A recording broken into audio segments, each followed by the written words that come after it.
वर्तमान केवल दुईटी राजनैतिक दल को छाड़ी अन्य राजनीतिक दलर सत्ता ही नहीं। कारण 2,52,00,000 भोटर जदि किए केते पाइचे हिसाब करी देखि दिंतु से जापर जल मान पाद तले केते माटी अच्छी। किंतु कथार अच्छी 2 इज कंपनी 3 इज पार्टी। 2 रु अधिक लोक एकाठी हो गले दल होगला। दल कर किसी आपत्ति नहीं, किंतु दल तल पाद तले माटी थिबा दरकार। तेणु जो मैंने दल कर स्वागत करुच्ची अभिलाष को शुभेच्छा जनाऊँगी। किंतु तांकर जनाधार रहिबा दरकार। जनाधार शून्य दल मान थाई खाली गहली करेंगे सीना, किंतु आम राजनैतिक व्यवस्था को विशेष किसी सुविधा दे पारे नहीं। तुम्हें भावुच कि निरपेक्ष इलेक्शन होची विधानसभा पार्लियामेंट विशेष सदन डका हो 10 दिन पर डाकी कौन महाभारत अशुद्ध होता। इलेक्शन होची सुभद्रा योजना बंटा टका बंटा हो।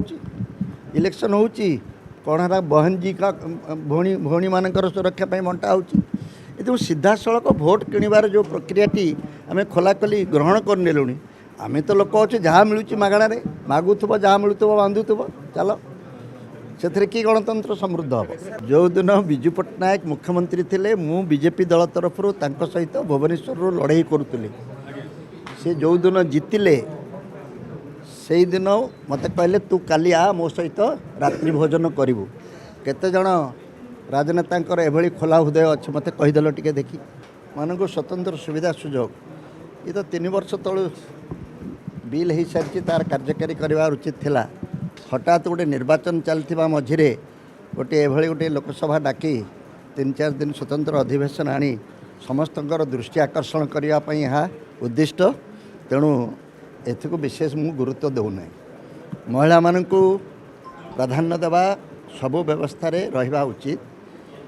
मो विचार में मत किए क्षमता देले मु 50 भाग तांको संरक्षण देवी। कारण गोटे समुदायर अधा पुरुष हेले अधा जदि न्याय करिवार अच्छी 50 भाग महिला निर्वाचित होंतु और 50 भाग पुरुष निर्वाचित होंतु। तेणु यहीटा गोटे निर्दिष्ट उद्देश्य रखी कराई। तेणु तापर मंतव्य देवा उचित मन कर। लोकसभा आसन कहीं लोकसभा आसन बढ़ले विधानसभा आसन बढ़। जनसंख्या वृद्धि होउथवा दृष्टि अनेक समय आम विचार करूँ जे प्रतिनिधि मान संख्या मध्य बढ़िया दरकार। नुआ लोकसभा होती जगह यथेष्ट अच्छी डबल हो गले भी समस्त को जगह मिल। किंतु या पर देखा जी प्राय सबु राज्य में नुआ विधानसभा करने को पड़ो। जदि सब डबल हो प्रतिनिधि मान संख्या डबल हो गले जे प्रतिनिधित्वर क्वालिटी बढ़ीज मु एथिरे विश्वास करे ना। ओडिया रे कथा अच्छी बेसी लोकरे मूषा मरे ना। आम तो गोटे कमिटी करके निष्पत्ति नहीं पारुनु भल भाव में। आउ एते गुड़िए संख्या बढ़े कि दले एमएलए हेबे होंतु किसी आपत्ति नहीं। समस्ते तो जन जन एमएलए हवा दरकार। किंतु एमएलए मान संख्या बढ़ेले जे गणतंत्र मजबूत हुए मु ए विषय आदौ एकमत नुहे। बरं निर्वाचन प्रक्रियाटी जदि स्वच्छ रहिबो, जदि निर्वाचन प्रतिनिधि माने प्रकृत लोकप्रतिनिधि हेबे ताहले जाई आमर निर्वाचन व्यवस्थाटी आमर गणतांत्रिक व्यवस्थाटी सशक्त हो पार, समृद्ध हो पार, चंचल हो पार। सर गोटे राजनीतिक दल नुआ आरंभ होती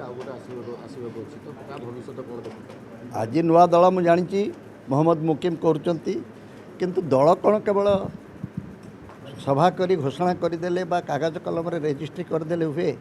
ओडिशा रे केते राजनीतिक दल अच्छी ताकर खबर रखिंट आपण मुझे सभारे कहूली। वर्तमान केवल 2टी राजनैतिक दल को छाड़ी अन्य राजनीतिक दलर सत्ता ही नहीं। कारण 2,52,00,000 भोटर जदि किए केते पाइचे हिसाब करी देखि दिंतु से जापर जल मान पाद तले केते माटी अच्छी। किंतु कथार अच्छी 2 इज कंपनी 3 इज पार्टी। 2 रु अधिक लोक एकाठी हो गले दल होगला। दल कर किसी आपत्ति नहीं, किंतु दल तल पाद तले माटी थिबा दरकार। तेणु जो मैंने दल कर स्वागत करुच्ची। अभिलाष को शुभेच्छा जनाऊँगी। किंतु तांकर जनाधार रहिबा दरकार। जनाधार शून्य दल मान थाई खाली गहली करेंगे सीना, किंतु आम राजनैतिक व्यवस्था को विशेष किसी सुविधा दे पारे नहीं।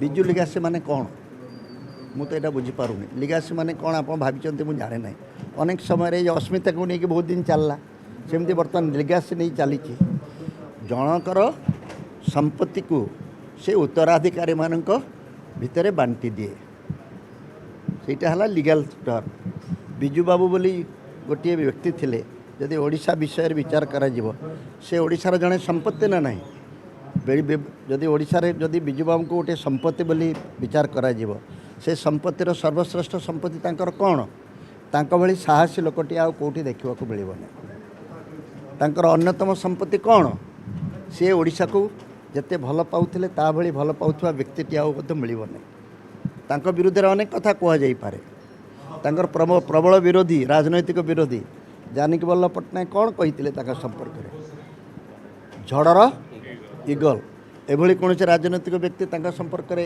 ବ୍ୟକ୍ତି ଆଉ କିଏ ଦେଇଛନ୍ତି କେଉଁଠି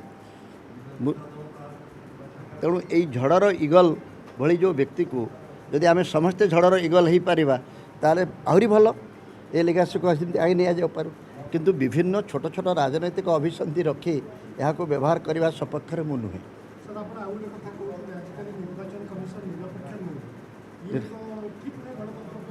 ଆଦୌ ନୁହେଁ ମୁଁ ଓଲଟା ପଚାରୁଛି ତୁମେ ଭାବୁଛ କି ନିରପେକ୍ଷ ଇଲେକ୍ସନ୍ ହେଉଛି ବିଧାନସଭା ପାର୍ଲାମେଣ୍ଟର ବିଶେଷ ସଦନ ଡକା ହେଉଛି 10 ଦିନ ପରେ ଡାକିଥିଲେ କ'ଣ ମହାଭାରତ ଅଶୁଦ୍ଧ ହେଇଯାଇଥାନ୍ତା ଇଲେକ୍ସନ୍ ହେଉଛି ସୁଭଦ୍ରା ଯୋଜନା ଟଙ୍କା ବଣ୍ଟା ହେଉଛି ଇଲେକ୍ସନ୍ ହେଉଛି କ'ଣ ହେଲା ବହନଜୀକା ଭଉଣୀମାନଙ୍କର ସୁରକ୍ଷା ପାଇଁ ବଣ୍ଟା ହେଉଛି ଏ ଯେଉଁ ସିଧାସଳଖ ଭୋଟ୍ କିଣିବାର ଯେଉଁ ପ୍ରକ୍ରିୟାଟି ଆମେ ଖୋଲାଖୋଲି ଗ୍ରହଣ କରିନେଲୁଣି ଆମେ ତ ଲୋକ ଅଛୁ ଯାହା ମିଳୁଛି ମାଗଣାରେ ମାଗୁଥିବ ଯାହା ମିଳୁଥିବ ବାନ୍ଧୁଥିବ ଚାଲ ସେଥିରେ କି ଗଣତନ୍ତ୍ର ସମୃଦ୍ଧ ହେବ ଆଜ୍ଞା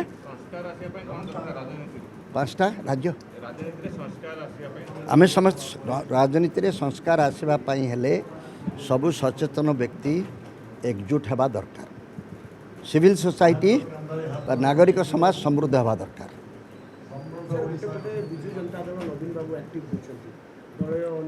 ତାଙ୍କ ଦଳଟା ଗୋଟେ 24 ବର୍ଷ ଶାସନ କଲା ଏବେ ତ ହାରିଯାଇଛି ଆକ୍ଟିଭ ହେବେନି ଚେନ୍ନାଇ ସୁପର କିଙ୍ଗ କେମିତି 3ଟା ହାରିଲା ପରେ 2ଟା ଜିତିଲାଣି ବମ୍ବେ ଅବସ୍ଥା କ'ଣ ହେଲାଣି ଦେଖ କେମିତି ହେଉଛି ଆକ୍ଟିଭ ହେବେ ନା ନାହିଁ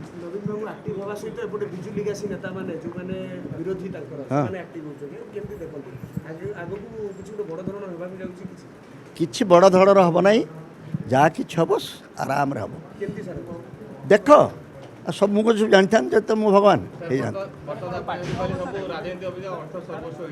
ହଁ ମୁଁ କହିଲି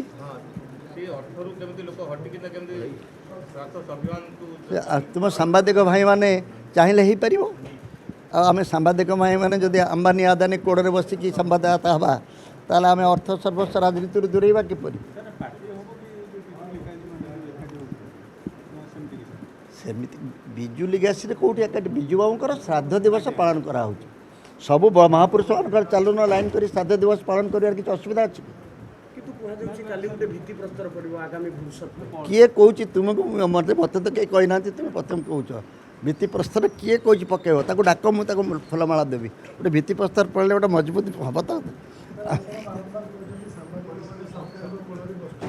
ନା ଗୋଦି ମିଡ଼ିଆର ଓଡ଼ିଆ କରୁଛି ମୁଁ ଗୋଦି ମିଡ଼ିଆର ହଁ ମୁଁ ତ ମାଲିକମାନଙ୍କୁ ବି ସେଥିରେ ମିଳଉଛି ମୁଁ ଆଉ ମାଲିକ ନାହିଁ ମୁଁ କ'ଣ ଆଉ ଖବର କାଗଜ ଲେଖୁଛି ଅଛି ସେମାନେ ତାଙ୍କର ଯେଉଁ ବ୍ୟବସାୟିକ ସ୍ୱାର୍ଥ ଦୃଷ୍ଟିରୁ ବାଧ୍ୟ ହେଉଛନ୍ତି ଅନେକ ସମୟରେ ଯେଉଁଟା ଛାପୁନାହାନ୍ତି ତାକୁ ଚାପି ଦେଉଛନ୍ତି ନ ଛାପିଲେ ମଧ୍ୟ ଚାପିବାଟା ମଧ୍ୟ ଗୋଟିଏ ଭୁଲ ନା ନାହିଁ ସେମାନେ ନିଡର ହୁଅନ୍ତୁ ଡର ମତ ଯେଉଁ ଡର ଗିଆ ଓ ମର ଗିଆ ଅଳ୍ପ କାଳ ପାଇଁ ମରିଲେ ମଧ୍ୟ ସବୁଦିନ ପାଇଁ ମରିବ ନାହିଁ ଚିର ଅମର ହେଇକି ରହିବ ଯଦି ଗୋଟିଏ ଗୋଟିଏ ସତ କଥା ଜୀବନରେ କହିକି ଯାଇଥିବ ଦୁନିଆ ମିଛ କଥା କହି ବଡ଼ ଘରେ ରହି ପୁଅମାନଙ୍କୁ ଅତ୍ୟନ୍ତ ଅପମାନିତ କରିବ ତୁମେ ସାମ୍ବାଦିକମାନଙ୍କୁ ଏତିକି ମାତ୍ର ମୋ ନିବେଦନ ବିଜୁବାବୁ କ'ଣ ମୁଁ ବା ବିଜୁ ତାଙ୍କ ସହିତ ଲଢ଼ିଥିଲି ଲଢ଼ିଲା ପରେ ଆମର କ'ଣ ହେଇଥିଲା ଜାଣିଛ କି ନାହିଁ ହଁ ତେରିକା କିଛି ତୁମେ ଜାଣିନ ତୁମେ ନୂଆ ସାମ୍ବାଦିକ ଯେଉଁଦିନ ବିଜୁ ପଟ୍ଟନାୟକ ମୁଖ୍ୟମନ୍ତ୍ରୀ ଥିଲେ ମୁଁ ବିଜେପି ଦଳ ତରଫରୁ ତାଙ୍କ ସହିତ ଭୁବନେଶ୍ୱରରୁ ଲଢ଼େଇ କରୁଥିଲି ସେ ଯେଉଁଦିନ ଜିତିଲେ ସେଇଦିନ ମୋତେ କହିଲେ ତୁ କାଲି ଆ ମୋ ସହିତ ରାତ୍ରି ଭୋଜନ କରିବୁ କେତେ ଜଣ ରାଜନେତାଙ୍କର ଏଭଳି ଖୋଲା ହୃଦୟ ଅଛି ମୋତେ କହିଦେଲ ଟିକେ ଦେଖି କ'ଣ ସାର୍ ଆଜିକାଲି ରାଜନୈତିକ ନେତାମାନେ ସବୁ ଦଳ ଡେଉଁଛନ୍ତି ସାର୍ ରାଜନୈତିକ ଦଳମାନେ ତାଙ୍କ ସ୍ୱାଭିମାନକୁ ବିକି ଦେଉଛନ୍ତି ଗୋଟେ ଜାଗାରେ ହାରିଲେ ପୁଣି ଆଉ ଗୋଟେ ଦଳକୁ ଡେଉଁଛନ୍ତି ସେଥିରେ ତ ମୁଁ ସବୁଠୁ ବଡ଼ ଦୋଷୀ ମୁଁ କେଉଁ ଦଳ ଛାଡ଼ିନି ଏମିତି ହେଲେ ରାଜ୍ୟର ସ୍ୱାର୍ଥ କେମିତି ଦେଖିବା ଦଳକୁ ଜୀବନର ଏକମାତ୍ର ଦଳ ବୋଲି ଭାବି କଲେ କେଉଁ ଦଳ ସିନା ଠିକ୍ ଥିଲେ ତୁମେ ଠିକ୍ ରହିବ ଯଦି ଦଳ ତାର ଗତିପଥ ପରିବର୍ତ୍ତନ କଲା ତୁମେ କାହିଁ ସେ ଦଳ ରହିବ ଅନେକ ସମୟରେ ଦଳ ବଦଳ ବାଲାଙ୍କୁ ଯେଉଁମାନେ ସମାଲୋଚନା କରନ୍ତି ମୁଁ ତାଙ୍କର ସମର୍ଥନ କରେ ନାହିଁ ଆଗେ ବୁଝିବାକୁ ପଡ଼ିବ କେଉଁ କାରଣରୁ ସେ ଦଳ ଛାଡ଼ିଲା ସେ ବିଷୟରେ କେହି ସାମ୍ବାଦିକମାନେ ମୋତେ ତ କେହି ପ୍ରଶ୍ନ ପଚାରି ନାହାନ୍ତି ଆପଣ କାହିଁକି ବିଜେପିରେ ମିଶିଥିଲେ ଆପଣ କାହିଁକି ବିଜେପି ଛାଡ଼ିଲେ ଆପଣ କାହିଁକି କଂଗ୍ରେସ ପରିବାରର ଲୋକ କଂଗ୍ରେସ ଛାଡ଼ିଲେ ଆପଣ କାହିଁକି ବିଜୁ ଜନତା ଦଳ ମୁଁ ତ ଛାଡ଼ିନି ମୋତେ ବିଦା କରିଦେଇଛନ୍ତି ଆପଣ ଜାଣିଛନ୍ତି କେବେ ଜାଣିଛନ୍ତି କି ସ୍ୱାଧୀନ ଭାବରେ ଲଢ଼ିପାରିବେନି ମୁଁ ତ ଲଢ଼ିଛି ସ୍ୱାଧୀନ ଭାବରେ ଥର ଲଢ଼ିଛି ବହୁତ ଭୋଟ୍ ପାଇଛି କାରଣ ବିଜୁ ଜନତା ଦଳ ବିଦା କରିଦେଇছে ବୋଲି କହୁଛନ୍ତି ଯଦି ଏଥର ଡାକିବେ ଯିବେ କିଏ କିଏ ଡାକିବ ମୋତେ ମୁଁ ତ ଜାଣିନି ବିଜୁ ଜନତା ଦଳ କେଉଁଟା କିଏ ଡାକିବ ତାଙ୍କ ମାଲିକ କିଏ ତାଙ୍କ ମାଲିକଟା କିଏ ନବୀନ ବବି ଦାସ ଡାକି ବବି ଦାସ ତାଙ୍କ ମାଲିକ ସେ ବା କୀତ ଦାସ ବୋଲି ନିଜକୁ କହନ୍ତି କୀତ ଦାସମାନଙ୍କୁ ନେଇ କ'ଣ ଦଳ ଗଢ଼ାଯାଏ ଛାଡ଼ ଏସବୁ ବିଷୟରେ ଆଲୋଚନା କରି ଲାଭ ନାହିଁ ଆଗକୁ କ'ଣ ହେଉଛି ଦେଖ